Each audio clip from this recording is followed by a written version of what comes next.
Hello everyone, কেমন আছো সবাই? আশা করি প্রত্যেকে ভালো আছো। তো আজকে আমি তোমাদের সঙ্গে শেয়ার করব একটা সিম্পল রেসিপি। সেটা হচ্ছে আলু আর গাঁটি কচুর তরকারি। তো আলু গাঁটি কচুর তরকারি বানানোর জন্য কচুটাকে আমি গরম জলে ভালোভাবে সেদ্ধ করে নিয়েছি। তারপর আমি কড়াই বসিয়ে কিছুটা গোটা জিরে, শুকনো লঙ্কা, তেজপাতা দিয়ে দিলাম। দেখো শুকনো লঙ্কা তেজপাতাটা কত সুন্দর লাল হয়ে গেছে। তারপর আমি কেটে রাখা আলু, সেদ্ধ করা কচু, কাঁচা লঙ্কাগুলোকে দিয়ে দিলাম। তারপর পরিমাণ মতো লবণ, পরিমাণ মতো হলুদ গুঁড়ো দিয়ে দিলাম। তারপর 5-7 মিনিট ধরে এই আলু আর কচুটাকে ভেজে নিতে হবে, যতক্ষণ না আলু কচুটা লাল লাল হচ্ছে।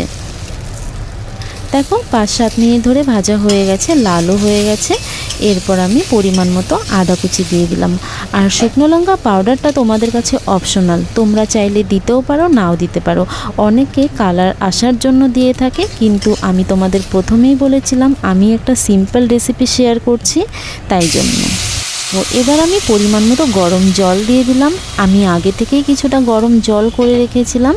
এবার গরম জলটা দেওয়ার পরে 10 মিনিট ধরে সেটা ফুটতে থাকবে।